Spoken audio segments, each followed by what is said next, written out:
Bueno, ¿qué tal? Buenas tardes, queridos amigos. Cumpliendo con lo acordado, este es el video explicativo de la segunda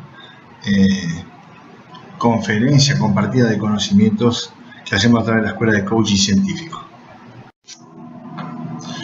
Lo primero que vamos a decir es que esta charla o este video explicativo trata de la neuromatemática. ¿Qué es la neuromatemática? Es cómo el cerebro procesa los cálculos numéricos y el manejo de la recta numérica mental, de la cuenta básica.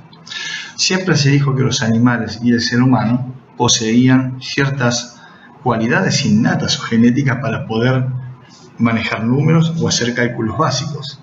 Entonces, si uno tiene en cuenta que esto podría ser genético, uno podría llegar a pensar que ciertas habilidades que tiene el ser humano ya de por sí vienen un poquito como condicionadas o facilitadas a través de la genética, ¿no? Es decir, hay una base subyacente a todo lo que es el pensamiento abstracto que tiene buen potencial posiblemente, pero si no lo explotamos, si no lo trabajamos, puede quedar en potencial y no se desarrolla. Entonces, todo lo que es el sentido numérico tiene una gran parte innata genética en el hombre y en parte de los animales, pero que si no lo utilizamos, no lo desarrollamos, puede quedar en potencial y podemos no tener buen manejo numérico. Y vamos a ver en qué repercute esta cuestión.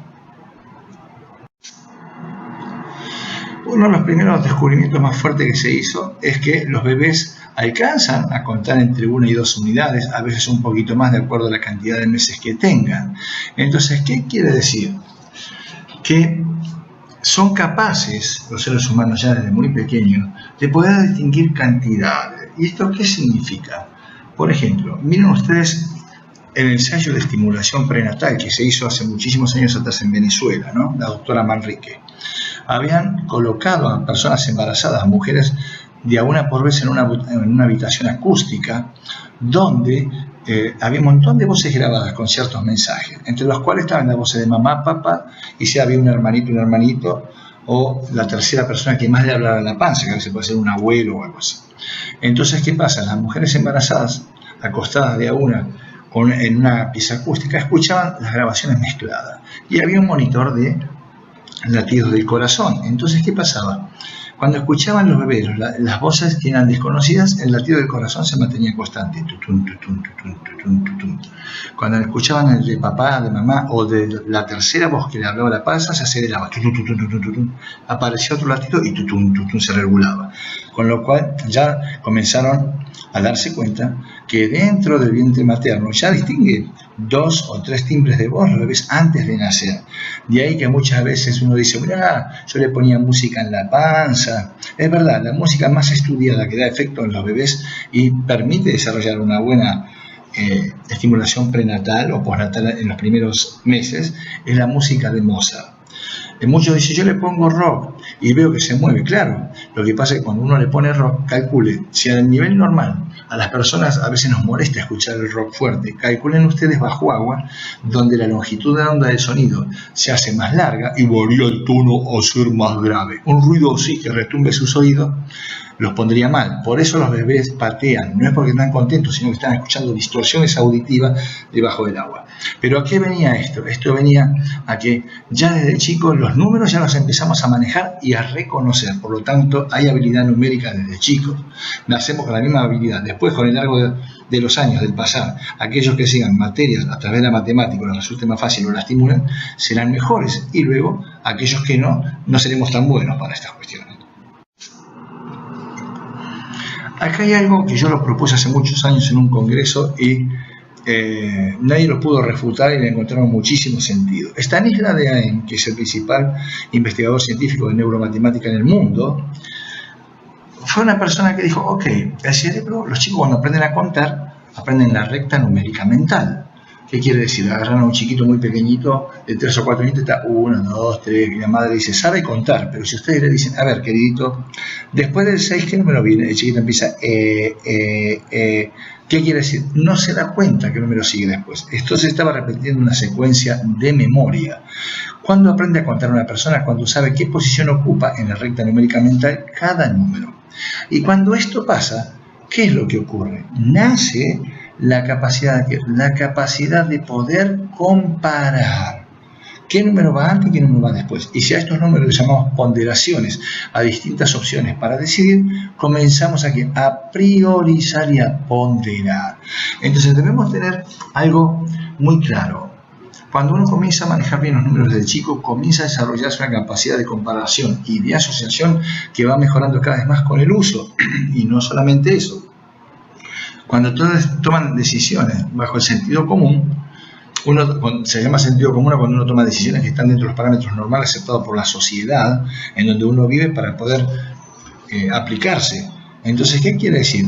Una persona que maneja mejor los números será más afinada en su sentido común para decidir, para trabajar, para dar orden exacto. Aquella que no tiene mucho dominio de la parte numérica a veces falla en la ponderación en el sentido común.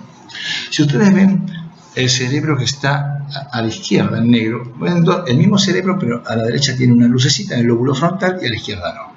Este es un cerebro psicótico en el momento del ataque. ¿Qué quiere decir? El de la derecha, donde se ve la mancha blanca, esa mancha blanca está representada por la cantidad de un neurotransmisor que se llama serotonina que circula por el lóbulo frontal. ¿Qué quiere decir? Que mientras uno tiene juicio y puede discernir entre lo que está bien y lo que está mal, circula este líquido y aparece esta mancha blanca. Cuando comienza a disminuir el caudal de ese neurotransmisor y desaparece totalmente, en ese momento se produce el ataque psicótico, que es cuando un psicótico no sabe qué es lo que está bien y qué es lo que está mal. Entonces, ¿por qué mostramos esta foto? Esta foto la muestro para que uno, o para que vayan sabiendo, aquellos que no lo han leído nunca, pues estos temas de investigación, que la toma de decisiones está regulada principalmente por este neurotransmisor y que a veces puede fallar, y esto el coach no lo ve.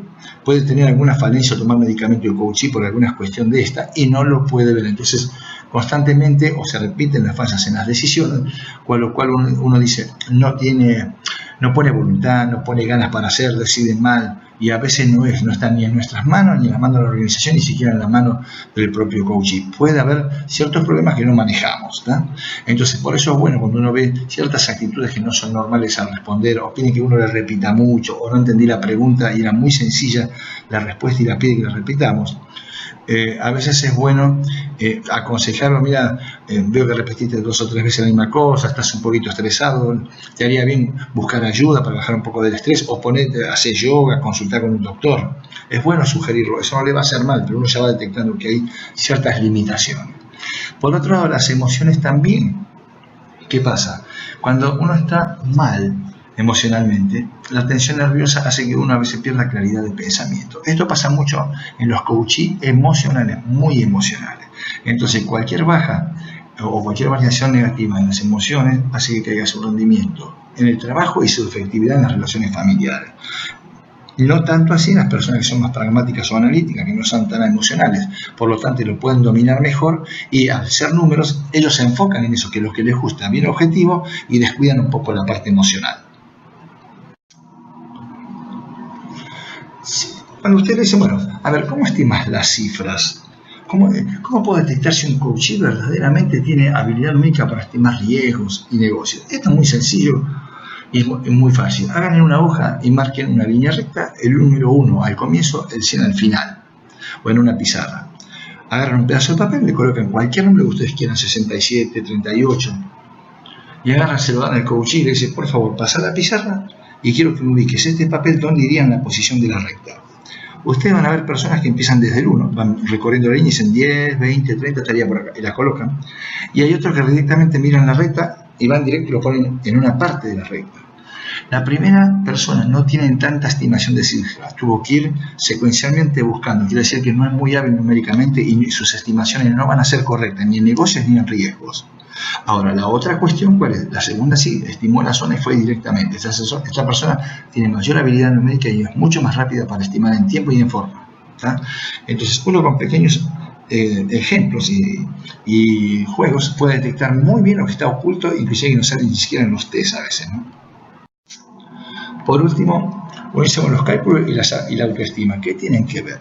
Yo trabajé prácticamente 4 años para el Instituto de Matemática Kumon japonés, que es una metodología de enseñanza japonesa muy buena, que entrena a los chiquitos desde muy chiquitos, de los 3 años, en números y cálculos. Y por ejemplo, en Argentina yo abrí 70 oficinas de esta franquicia entre el año 2000 y 2003. Y los chiquitos que tenían problemas de matemática, prácticamente la mayoría a los 7 meses, 8 meses eran abanderados. Y aquellos que eran abanderados se entrenaban para las Olimpiadas Matemáticas Internacionales. Es una metodología muy buena. E inclusive hemos visto en ancianos muy grandes, que digamos con enfermedades terminales, 80 y pico de años, practicar cálculos básicos de un número más un número, de un dígito más un dígito, o 2 más 2, y al cabo de unos 6-7 meses disminuir los medicamentos porque aumentó su estima. Al poder hacer los cálculos se sentían felices, levantaba la estima, aumentaba el aparato inmune y disminuía la dosis. Eso lo hemos visto en varios países y yo lo vi en Argentina.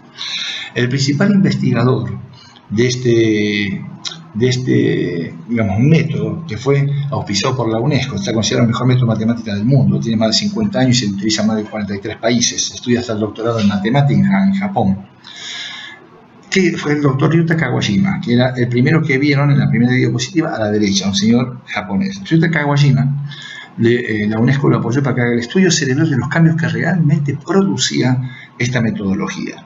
Y fueron totalmente comprobados a nivel mundial. Y por otra cuestión, es el diseñador de todos los videos de desarrollo cerebral de Nintendo. Esta persona tan altruista, el doctor Ryuta Kawajima, renunció a sus derechos de regalía de $16 millones a donarlos para asociaciones y fundaciones de jóvenes de todo el mundo que tienen problemas. Es una persona muy altruista, les recomiendo que lo busquen en internet. Ryuta Kawajima, van a ver la foto al principio. Entonces, ¿qué quiero decirle? Todo lo que es manejo matemática y cálculos, cuando se lo hacen muy bien, inclusive cambia hasta la forma y la personalidad de las personas que la utilizan. Y cuando son chicos, permite revertir, por ejemplo, chicos drogadictos al borde de suicidio, recuperarlos para la sociedad. Se hace en Japón y en Corea. Entonces, los usos de los números como una terapia en coaching para ciertas personas que tienen dificultad es muy bueno. Por sobre todas las cosas, cuando uno hace coaching de grupo. Yo he hecho coaching de grupo en 2 empresas muy grandes de Argentina y participé en una en Brasil, en donde en la parte de producción se desperdiciaban, por ejemplo, en la parte de automotriz, muchos remaches, muchas fallas. Y cuando se los puso a practicar esta metodología durante un año y medio, disminuyó a la 1/4 parte la utilización de repuestos. Había aumentado la concentración, el cálculo, la motricidad fina, absolutamente todo. Así que el método lo pueden buscar en internet, es muy bueno, y darle de cierta forma ciertos cálculos muy buenos para apoyar a los coaches, para aumentar su estima si están bajoneados, con baja estima, o si no, para aumentar su eficacia. En el coaching científico utilizamos todas las herramientas que permiten manejar los cálculos y los números a favor del desarrollo del coaching. Muchísimas gracias y espero que les haya gustado. Un abrazo muy grande.